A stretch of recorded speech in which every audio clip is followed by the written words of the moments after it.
Hello friends, welcome to एसटीज। और आज हम लोग बीएससी सेकेंडरी का इनऑर्गेनिक केमिस्ट्री जो हमारा चैप्टर चल रहा है ट्रांजिशन मेटल या उसी को डी ब्लॉक एलिमेंट्स कहते हैं, उसको आगे कंटिन्यू करेंगे। और उसमें हम लोगों ने इंट्रोडक्शन जो पहले वीडियो में इलेक्ट्रॉनिक कन्फिगरेशन और सेकेंड वीडियो में हम लोगों ने एटॉमिक साइज, रेडियाई और लेंथ एंड कंस्ट्रक्शन के ऊपर एकदम डिटेल में हमने बात कर लिया। ठीक है, मैंने आपसे कई बार कहा था कि नोट्स प्लीज डाउनलोड कर लेना, क्योंकि नोट्स डाउनलोड कर लोगे तो एक बार रीड करोगे, यहाँ पे कुछ समझ लोगे तो अच्छे तरीके से हर चीज आपका क्या हो जाएगा, क्लियर हो जाएगा। आज का जो हमारा टॉपिक है वह है प्रॉपर्टीज या डी ब्लॉक एलिमेंट्स के कैटालिटिक बिहेवियर। कैटालिटिक बिहेवियर यानी कि जो डी ब्लॉक के एलिमेंट्स हैं, वो जो बीच में एलिमेंट्स को उनको रखा गया है, वो कैटलिस्ट की तरह ज्यादा वर्क करते हैं। अब सवाल ये उठता है कि कैटलिस्ट क्या होता है। कैटलिस्ट वो हर एक पर्सन, वो हर एक वस्तु और वो हर एक एलिमेंट जो होता है जो दो लोगों के बीच में किसी प्रकार का रिएक्शन या रिलेशनशिप या जैसा भी हो उसको मिलाता है या जोड़ता है, उसी को हम लोग क्या कहते हैं, कैटलिस्ट कहते हैं, या तोड़ता है। वो सब के सब क्या कहलाएंगे, कैटलिस्ट कहलाएंगे। ठीक ना। जैसे मान लीजिए हम हैं, हमारा कोई और एक लड़का है और कोई एक बीच में मतलब मेरा दोस्त है, वो मेरी और उससे दोस्ती करवाता है, तो बीच वाला जो पर्सन हो जाएगा वो कैटलिस्ट की तरह बिहेव करेगा। समझ में? मान लीजिए ये कोई पर्सन है, ये भी कोई पर्सन है, बीच में इन दोनों को मिला रहा है, वो हमारा क्या हो जाएगा, कैटलिस्ट हो जाएगा। तो ये जो डी ब्लॉक के एलिमेंट्स होते हैं वो ज्यादातर कैटलिस्ट की तरह क्या करते हैं, वर्क करते हैं। कैटलिस्ट का मतलब उत्प्रेरक, जिसको हिंदी में हम लोग कहते हैं, उत्प्रेरक की तरह ज्यादा वर्क करते हैं। ठीक, आप लोगों ने कई तमाम तरीके के रिएक्शन देखे होंगे, उसमें ये वर्क करते हैं। तो पहला इसमें देखते हैं सीक्वेंस वाइज में। ये जो पहला है हावर्ड प्रक्रम, देखते हैं हम लोग जब नाइट्रोजन और हाइड्रोजन कंबाइन करके ये अमोनिया का फॉर्मेशन करते हैं सब। और अमोनिया का फॉर्मेशन करने के बाद से जो यहाँ पे स्टैंड है कैटलिस्ट, वो हमारा क्या होता है, आयरन होता है। और जो आयरन है वो डी ब्लॉक के एलिमेंट्स। यहाँ पे सल्फर डाइऑक्साइड, ऑक्सीजन, ये वेनेडियम का ऑक्साइड से मतलब उत्प्रेरक की तरह वर्क करके सल्फर ट्राइऑक्साइड बनाता है। यहाँ पे देख सकते हैं आप, एथीन है, हाइड्रोजन से रिडक्शन हुआ इसका, तो यहाँ पे एथेन बन गया। और यहाँ पे अमोनिया है, सल्फर डाइऑक्साइड से रिएक्शन किया और किसके प्रेजेंस में, पैडेलियम के प्रेजेंस में, तो नाइट्रोजन मोनोऑक्साइड और H2O बना। फिर वहां पे देखिए HI है, ये AU के प्रेजेंस में इसका क्या हुआ, विघटन हुआ है, तो हाइड्रोजन और आयोडीन क्या हो गए हैं, अलग हुआ है। ये सारे रिएक्शन को देखने के बाद से हमको क्या लग रहा है, हमको लग रहा है कि यहाँ पे आयरन जो है डी ब्लॉक के एलिमेंट्स है, वेनेडियम डी ब्लॉक के एलिमेंट्स है, निकल डी ब्लॉक के एलिमेंट्स है, प्लेडियम भी डी ब्लॉक के एलिमेंट्स है, और जो हमारा गोल्ड है वो भी हमारा डी ब्लॉक का एलिमेंट्स है।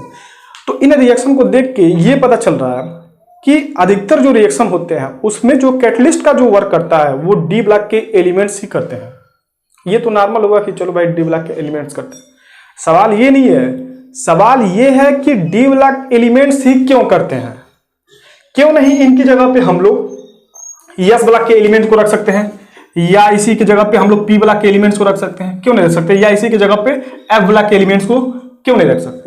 क्या इसके पास रीजन है, क्या इसके पास प्रॉपर्टीज है, क्या इसके पास मतलब वो गुण है जो यही क्या करते हैं, डी ब्लॉक के एलिमेंट्स ही क्या करते हैं, अधिकतर टाइम मतलब ज्यादा टाइम में ये क्या करते हैं, कैटलिस्ट की तरह वर्क कर रहे हैं। तो उन सब रीजन को जानना है, क्योंकि ये तो बहुत आसान है, ये रटने वाली चीज है कि भाई देखो यहाँ पे ये रिएक्शन हुआ, ये कैटलिस्ट की तरह वर्क किया, ये कैटलिस्ट की तरह वर्क किया। सवाल ये नहीं है, सवाल ये है कि ये सब जितने भी एलिमेंट्स हैं वे कैटलिस्ट की तरह बिहेवियर क्यों शो कर रहे हैं। यानी अगर डायरेक्ट हम लोग बात करें कि जो डी ब्लॉक के एलिमेंट्स हैं उनके पास क्या ऐसी प्रॉपर्टी है जो कैटलिस्ट की तरह यानी किसी रिएक्शन के बीच में वो क्या कर रहे हैं, वर्क कर रहे हैं। तो उन सारी प्रॉपर्टी को क्या करना है, हमको एक एक करके देखना है।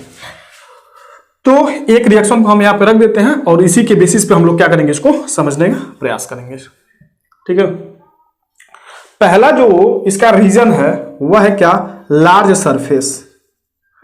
लार्ज सरफेस, लार्ज सरफेस का मतलब क्या हुआ, ये जो आयरन है यहाँ पे, चूंकि देखो ये जो आयरन है ना, इसका जो सरफेस होता है थोड़ा सा अधिक होता है।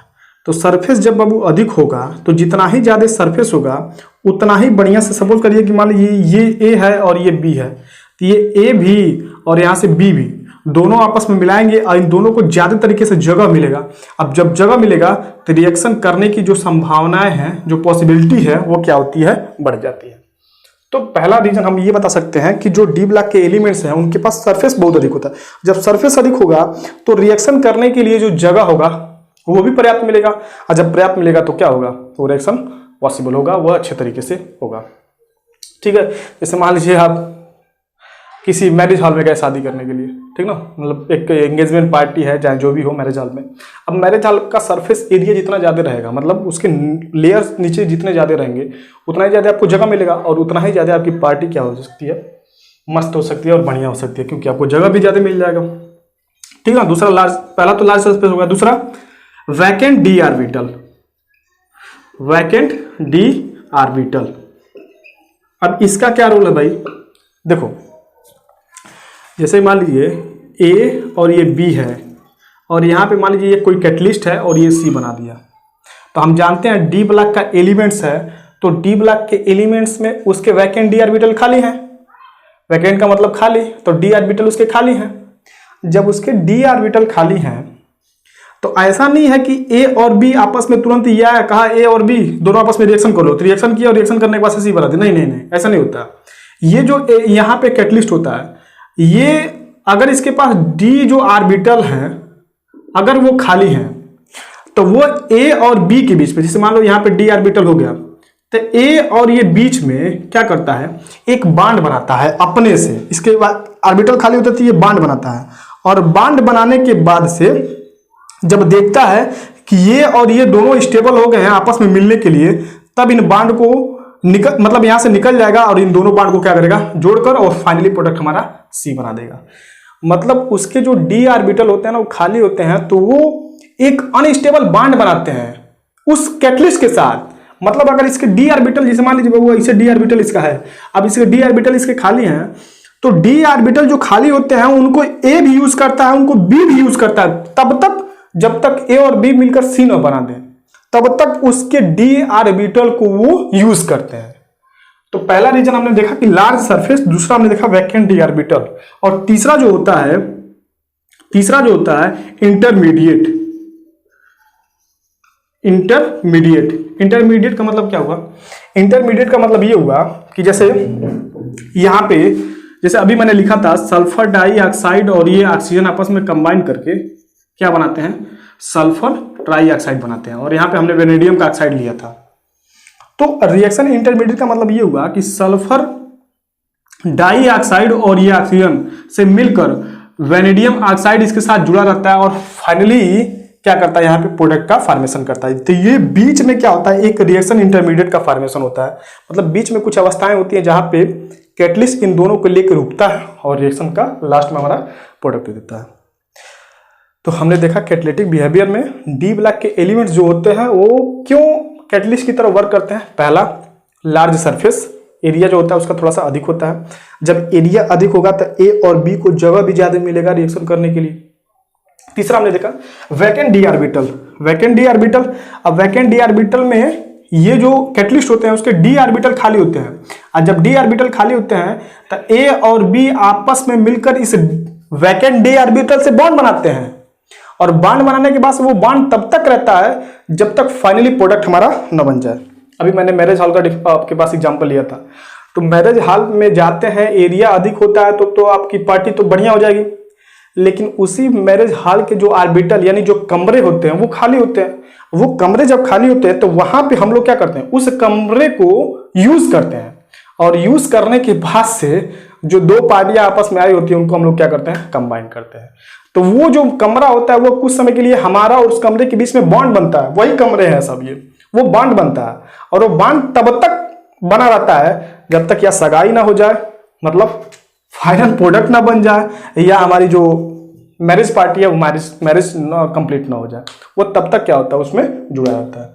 ठीक है, तो आई थिंक ये तीनों प्रॉपर्टीज क्लियर हो गई होगी। आप अच्छे तरीके से बता सकते हैं कि जो डी ब्लॉक एलिमेंट्स होते हैं वो कैटलिस्ट की तरह वर्क करते हैं, तो अच्छी बात है भाई, लेकिन सवाल ये है कि क्यों करते हैं, तो आप उसके 3 रीजन बता सकते हैं। पहला, लार्ज सरफेस एरिया अधिक होता है, जगह ज्यादा मिलता है रिएक्शन करने के लिए। दूसरा वैकेंट डी ऑर्बिटल, उसके ऑर्बिटल खाली होते हैं, ऑर्बिटल खाली होते हैं तो ए और बी मिलकर एक बॉन्ड का फॉर्मेशन करते हैं उस कैटलिस्ट, और वो कैटलिस्ट तब तक रहता है जब तक ये दोनों आपस में क्या हो जाए, कंबाइन ना हो जाए, और कंबाइन होने के बाद से कैटलिस्ट क्या होता है, बाहर निकल जाता है।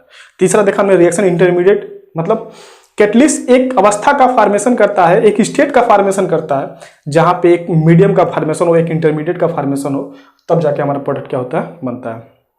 अगर आप बायो पढ़ते होंगे तो एंजाइम कैटलिस्ट के बारे में आप लोगों ने सुना होगा कि एंजाइम कैटलिस्ट में क्या होता है, जब भी कोई प्रोडक्ट मतलब जो हमारा रिएक्टेंट होता है वो प्रोडक्ट में चेंज होता है तो पहले कैटलिस्ट उसको मिलकर एक इंटरमीडिएट का फॉर्मेशन करता है, तब फाइनली हमारा क्या होता है, प्रोडक्ट बनता है। ठीक है, तो ये जो प्रॉपर्टी हमने डिस्कस कर रहे हैं हम लोग, atomic size and radii, length and conduction, या अभी हमने जो डिस्कस किया ये कैटालिटिक बिहेवियर, ये बहुत इंपॉर्टेंट है। आप इसको एक बार रीड करके जाइएगा और आई थिंक इसमें नहीं कुछ लगता है कि अब कुछ ज़्यादा है, तीनों चीज़ों को हम लोगों ने इस सीक्वेंस में समझ लिया है।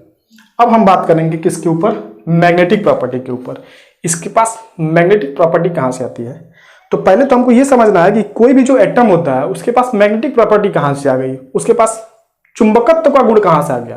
तो आप लोगों को फिजिक्स में पढ़ रखा होगा कि जब भी कोई चार्ज पार्टिकल मूव करता है तो उसके सराउंडिंग में क्या होती है, मैग्नेटिक प्रॉपर्टी, मतलब मैग्नेटिक फील्ड जनरेट होता है, तो मैग्नेटिक फील्ड को रखेगा। तो हमारा जो एटम है, ये जो एटम है ये इसका नाभिक, और नाभिक में प्लस, और इलेक्ट्रॉन जो उसके सराउंडिंग में मूव कर रहा है, ये यहाँ पे गति कर रहा है या घूम रहा है, तो उस इलेक्ट्रॉन के ऊपर हो गया माइनस चार्ज। तो प्लस और माइनस में ये तो इलेक्ट्रोस्टैटिक फोर्स ऑफ अट्रैक्शन हो गया। बट यहाँ पे जो इलेक्ट्रॉन है वो अपनी जगह पे स्पिन भी कर रहा है, मूव भी कर रहा है, और इसके सराउंडिंग में घूम रहा है। तो ये इलेक्ट्रॉन हमारा चार्ज पार्टिकल हुआ, मूव भी कर रहा है। तो जब मूव करेगा तो ये मैग्नेटिक फील्ड को जनरेट करेगा। तो आई थिंक यहां से हम कंक्लूजन लगा सकते हैं कि ये जो एटम है उनके पास मैग्नेटिक प्रॉपर्टी होती है। 12th में आप लोगों ने पढ़ रखा होगा कि मैग्नेटिक प्रॉपर्टी 3 या 4, शायद ये 4 या 5 प्रकार की होती है, लेकिन यहां पे हमको केवल 2 प्रकार की पढ़नी है, एक डायमैग्नेटिक और ये पैरामैग्नेटिक। ठीक है, तो ये चीज आपका क्लियर होगा कैटालिटिक बिहेवियर। अब हम बात करेंगे मैग्नेटिक प्रॉपर्टी की। बहुत आसान है समझना, आप इसको एक बार रीड करेंगे तो क्लियर हो जाएगा। हम बात करेंगे अब मैग्नेटिक प्रॉपर्टी की। ठीक है, तो हमने देखा कि कोई भी जो एटम है, एटम का ये न्यूक्लियस हुआ और यहाँ पे इलेक्ट्रॉन मूव कर रहा है। इलेक्ट्रॉन जब मूव कर रहा है तो ये चार्ज पार्टिकल है, और देखिए मैंने इलेक्ट्रॉन को कैसे मूव कराया है, इलेक्ट्रॉन अपनी जगह पे स्पिन भी कर रहा है, स्पिन करते समय घूम रहा है, तो मूव कर रहा है। ये हमारा इलेक्ट्रॉन चार्ज पार्टिकल हुआ, चार्ज पार्टिकल। अब चार्ज पार्टिकल बाद मूव कर रहा है तो यहाँ पे यानी कि मैग्नेटिक क्या होगा, मैग्नेटिक फील्ड जनरेट होगा। तो ये हम कह सकते हैं कि कोई भी जो एटम होता है उसके पास मैग्नेटिक फील्ड होता है। अगेन ये जो मैग्नेटिक फील्ड होते हैं, मैग्नेटिक प्रॉपर्टी होते हैं, वो 2 टाइप के होते हैं। एक होता है पैरामैग्नेटिक, और दूसरा होता है डायामैग्नेटिक।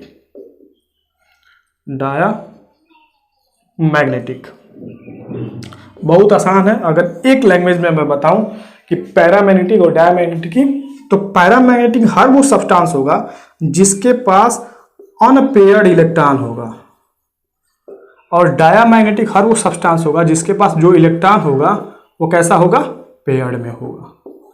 ठीक है, तो वो यहीं से डिफिनेशन से ये सारा चीज क्या हो जाएगा, क्लियर हो जाएगा। हम बात कर रहे हैं पैरामैग्नेटिक की, तो पैरामैग्नेटिक उसे कहेंगे जिसके पास अनपेयर्ड इलेक्ट्रॉन होगा।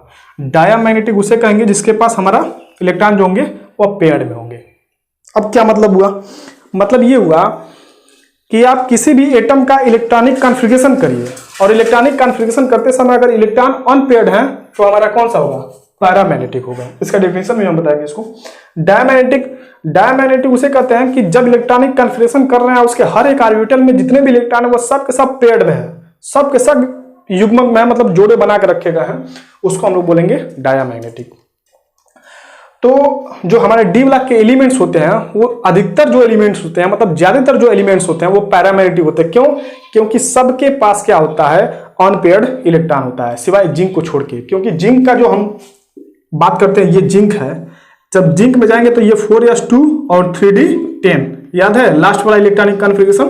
तो लास्ट में जाएंगे तो देखिए ये वाला ऑर्बिटल भी भरा हुआ है, और ये 5 जो ऑर्बिटल यहाँ पे बने हैं ये भी क्या है, भरे हुए हैं। तो हम कह सकते हैं कि जो जिंक जो होता है उसके सब के सब ऑर्बिटल फुलफिल्ड होते हैं, और सारे इलेक्ट्रॉन क्या होते हैं, यहाँ पे देखिए पेयर्ड में होते हैं। पेयर्ड में होते हैं तो ये क्या हुआ, डायामैग्नेटिक हुआ।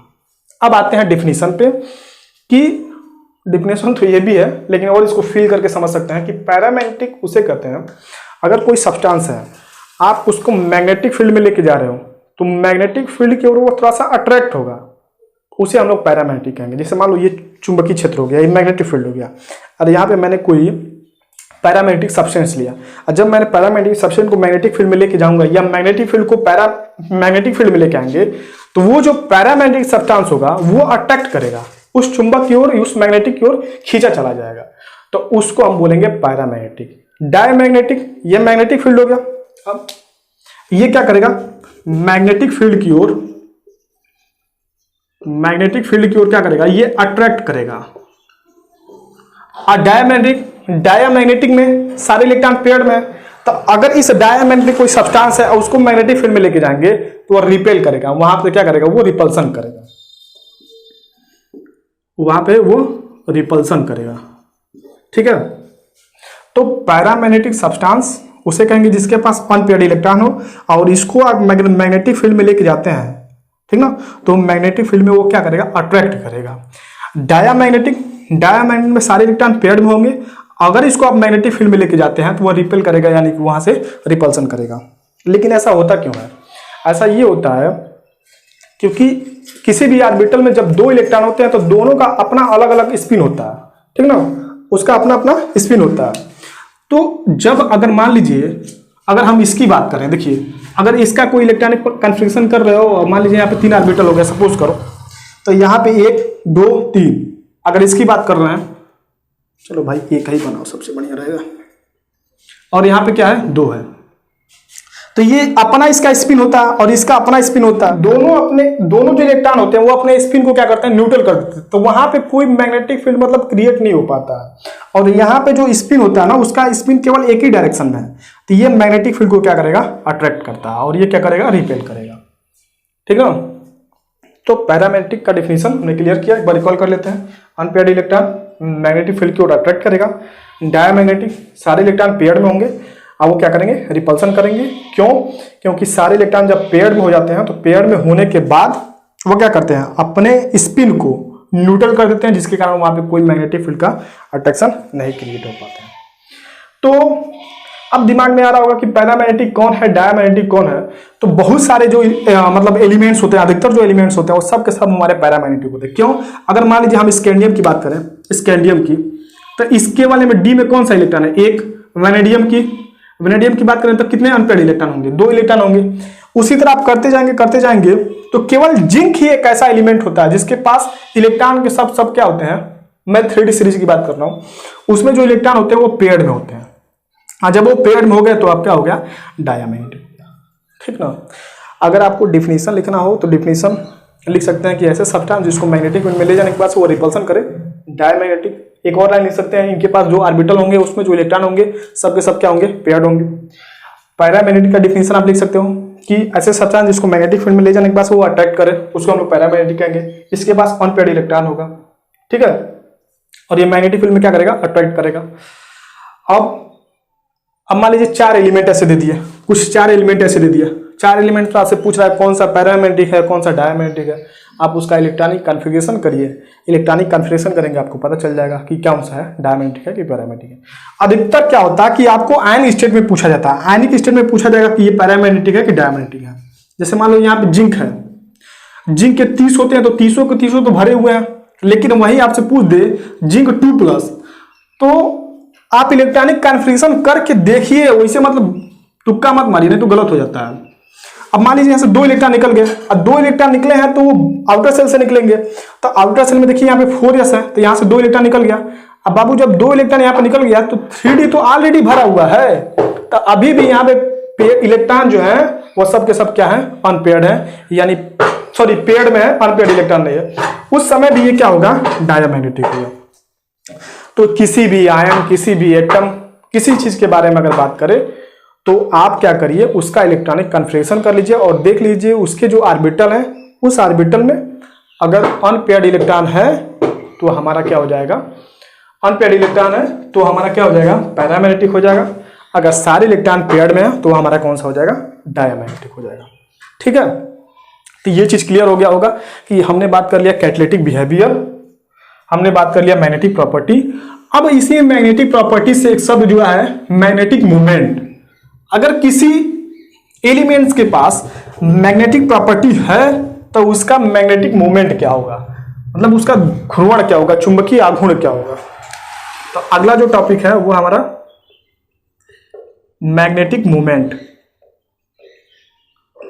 तो मैग्नेटिक मोमेंट्स को किसको रिप्रेजेंट करते हैं, म्यू से रिप्रेजेंट करते हैं। और म्यू का जो फार्मूला होता है वो √n+2 होता है, और इसको हम लोग रिप्रेजेंट करते हैं Bm यानी बोहर मैग्नेट्रॉन से। ठीक, अब ये n क्या है, n है नंबर ऑफ अनपेयर्ड इलेक्ट्रॉन, यानी किसी भी एटम का या आयन का इलेक्ट्रॉनिक कन्फिग्रेशन करिए, देख लीजिए कितने उसमें इलेक्ट्रॉन अनपेयर्ड है तो यहाँ पर रख दीजिए, और रखने के बाद से आप उसका इलेक्ट्रॉनिक उसका क्या कर सकते हैं, मैग्नेटिक मोमेंट निकाल सकते हैं। जैसे हम मान लीजिए हम बात करते हैं किसकी, किसी भी एलिमेंट उठा लो, जैसे मान लो हमने बात कर लिया किसका, Fe का, तो Fe का कितना होता है 26 होता है, तो 26 होता है तो इलेक्ट्रॉनिक कन्फिग्रेशन करेंगे तो लास्ट टाइम में कितना जाएगा 4s2 and 3d 6 होगा। तो अब ये तो भरा हुआ है तो इसकी हम बात करेंगे, तो 3d में बना लो भाई, 5 ऑर्बिटल बनाओ, 1 2 3 4 5 हो गया, 2 2 4 1 5, 1 2 3 4 5 6 हो गए। अब देखिए कितने अनपेयर्ड इलेक्ट्रॉन है, तो 1 2 3 4, यानी n बराबर हमारा कितना निकल गया 4, n बराबर यहाँ पे उठा के भर दीजिए, आपको क्या हो जाएगा, क्लियर हो जाएगा। तो अगर n बराबर वहां पे रखते हैं तो अंडर रूट कितना हो जाएगा 4, कोष्टक में यहाँ पे क्या हो जाएगा 4 और 2 6, तो यहाँ पे हो सकता है √4 × 6, तो कितना हो जाएगा √24। तो 24 को अगर वो 25 रहता तो 5 लिख देते तो 24 हो गया, तो 4.92 समथिंग यहाँ पे बोहर मैग्नेट्रॉन हो जाएगा। ठीक है, तो इस तरह आप क्या कर सकते हो, कैलकुलेट भी कर सकते हो, निकाल भी सकते हो। तो आज हमने क्या क्या बात कर लिया, आज हमने बात कर लिया किसका, आज हमने बात किया कैटालिटिक बिहेवियर की, दूसरा हमने बात किया मैग्नेटिक प्रॉपर्टी की, और तीसरा हमने बात कर दिया मैग्नेटिक मोमेंटम की। ठीक है, तो इस चैप्टर में अब 1 या 2 टॉपिक और बचा हुआ है, उसको भी हम आगे कंप्लीट करके इस चैप्टर को क्या करेंगे, फिनिश करेंगे। और आप इसको अच्छे से नोट्स डाउनलोड करिए, इसको पढ़िए और अच्छे से अपना नोट्स बनाइए और एग्जाम में अच्छे से नंबर को गेन करिए। ठीक है, अब इसको रिपीट करने की जरूरत नहीं है, एक बार 2 मिनट में हल्का सा हम लोग रिवाइज कर लेते हैं। कैटालिटिक बिहेवियर यानी ऐसे एलिमेंट जो कैटलिस्ट की तरह वर्क करते हैं उसको हम लोग कैटलिस्ट बोलेंगे। कैटलिस्ट का वर्क क्या होता है, किसी रिएक्शन को करवाना और लास्ट टाइम में अपने बाहर निकल जाना, वही हमारा क्या होता है, कैटलिस्ट होता है। जैसे शादी उदी नहीं देखते हैं, शादी उदी देखते हैं तो आपको जो अगुआ होता है वो शादी करवाता है, शादी करवाते समय वो जुड़ा रहेगा, लेकिन जब शादी कंप्लीट हुई, पैसा लिया, अपना जो भी कुछ करना है वो लेके निकल गया बाहर, वो कैटलिस्ट हो जाएगा। ठीक है, ऐसे तमाम तरीके से एग्जाम्पल आप उठा सकते हो जो कैटलिस्ट की तरह वर्क करते हैं। तो कैटलिस्ट वर्क करवाता है और लास्ट टाइम में खुद क्या होता है, वो निकल जाता है। क्यों होता है, लार्ज सरफेस होता है, वैकेंट डी ऑर्बिटल होते हैं और इंटरमीडिएट का फॉर्मेशन करता है। मैग्नेटिक प्रॉपर्टी 2 टाइप की, पैरामैग्नेटिक, डायमैग्नेटिक, और मैंने मैग्नेटिक मोमेंटम के बारे में बता दिया। तो यहाँ पे टॉपिक फिनिश होता है, मिलते हैं नए वीडियो में, तब तक के लिए टेक केयर, बाय बाय।